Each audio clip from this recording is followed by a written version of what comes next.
Here with NSU head coach Brad Laird. Coach, another opportunity Saturday. McNeese comes to town to Turpin Stadium in a 4 p.m. kickoff.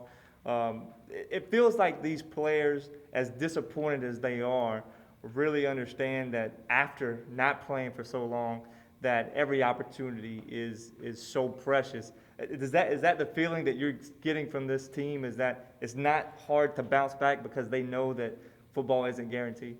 Well, we did talk about that last week. That was one of the messages that I had was, the week before it was we hadn't played in 471 days, and last week is the opportunities that we have on Saturdays because we've seen those can be taken away. And so, this week coming up, with McNeese, this isn't a game that we just started playing a couple years ago. This will be the 70th time that Northwestern State and McNeese has competed, and we had a chance to talk about that yesterday with the team, and as we move forward from a very a disappointing outcome from Saturday, we know at 4 o'clock that two teams are going to be ready to play, and we've got to make sure as we continue to go through the week to prepare to give ourselves the best chance to win.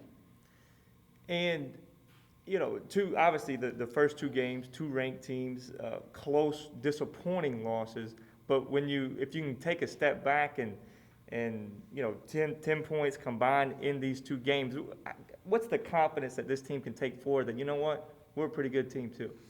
Well, we went into both games knowing it was about us. We went into week 1 not knowing exactly who we were because we hadn't played in so long, but each week we understand it's about how we execute. It's about how we show up and play. And, I think the thing that we've learned is the inches in this game, the seconds in this game matter. I mean, you go back to the last couple of weeks and you're talking about inches on some situations. You're talking about seconds in the game, whether it's before the half or whether it's the end of the game. Making sure we realize those little things that as we prepare during practice, because what you do in practice is going to come out on Saturdays, and we've those are some things that we've got to get corrected because our guys are playing hard, we're playing physical, and they want that check on the other side of that column, and they deserve it, and continue to work to do the things that they're doing. Then this football team is going to get it, and I think that's important this week as we continue to prepare for a McNeese coming in this week. The running game again, this week it was Scooter Adams going over 100 yards. It wasn't the 58 or 80-yard runs in week 2. It was those 7, 8, 12 yards that just stacked up continuously. What's that feeling like to know that you can hit the home run, but you also can kind of control a game with that run game? Well, I said that after Nichols. We talked about the 80-yard run and the 58-yard run, but the thing that I like, what you're going to be more consistent at is those 7, 8, 9-yard runs, and heck, you saw that from those guys, and it starts up front. I mean, those 5 guys up front are playing well. Tight ends are playing well. Receivers are blocking well. Quarterbacks are getting us in the right play, and those backs are running hard. I mean, it's you look at the big plays, but do you see the 3rd and 2 on the 3-yard line as Scooter ran through a tackler to get the first down to eventually score? Those are the type of things that you see these backs doing, stepping up in protection. You're seeing the carryover from what they're doing during the week. You're seeing it on Saturday, and that's a credit to those guys. But they'll say, they'll tell you just like I am. There's so many other guys involved that's helping them in that journey that they're taking right now. Of course, it's not just running the football. Aubrey Scott had a 25-yard touchdown catch from Gavin Landry, and then Scooter Adams had the big 38-yarder to set up the field goal attempt there at the end of the 4th quarter. It seems like both of these backs are pretty versatile too. Yeah, they are. I mean, and probably the one thing, you talk about the 2 big catches that they had. You've talked about the big runs. Again, what's not seen is the pass protection.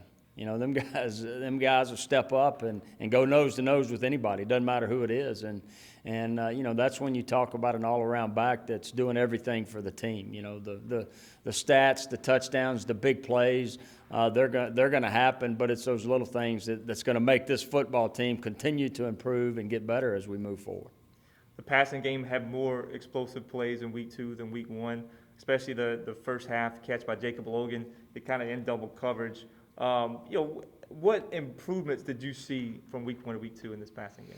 Well, you know, we went from 0 explosives to 4, and that's the one thing that Coach Smiley preached to the receivers, to the tight ends, to any of them having the opportunity to make a play. And you saw some guys step up during the week in practice, and it showed on Saturday. And I think that's, you know, as these guys continue to gain experience, you know, from week 1 to week 2, got better, and we'll continue to do that. I mean, you have some young men that hadn't played a lot when it comes to playing for Northwestern State University and playing in the Southland Conference. So the more they continue to prepare during the week, and as we continue to move forward, they'll continue to get better.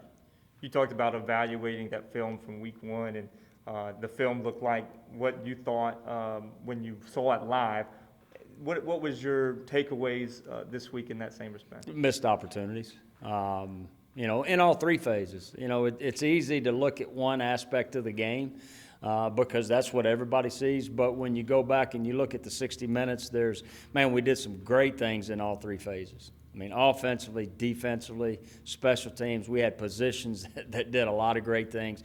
It's when you're playing in those types of games, those inches, those seconds, those missed opportunities, you know, will come back. And so, you know, we've just got to make sure, because those opportunities are going to come again. And we continue to put ourselves in that position. We're going to make those plays. We're going to take advantage of those opportunities. And that's what I saw from Saturday. I saw a team that played hard, that played physical, that played well. But we've got to take advantage of those opportunities in those types of football games. Defensively, you forced another turnover on the goal line, which certainly had a big impact. I know obviously not perfect at all, but when you kind of step back and it's 31 points and 27 points allowed, it certainly gives this team a chance to win ball games. Yeah, I mean, you look at the 2 takeaways that we had defensively, the interception that you talked about down in the red zone by Blake on the 1-yard line. Offensively, we turn around, we go 99 yards. The next fumble recovery by P.J. Harrington, I believe Malik Williams caused that fumble. Next play, we get the big reverse pass to Aubrey Scott. You know, so, you know, the takeaways turn into points, and that's one thing that Coach Lucas continues to stress, and is to be able to get that ball out. And, you know, had some couple opportunities that we didn't come up with, but again, you know, we had the big post play there, I believe, on a 3rd and 10, but keeping things in front, making those guys earn it and continue to play. And you saw that, you know, with Blake getting the interception in the red zone. And so, you know, the guys are playing hard, playing physical, getting to the football. Again, there's some opportunities that we had, you know, offensively, defensively, and special teams that we just got to take advantage of. Coach Laird, thank you very much. Thank you.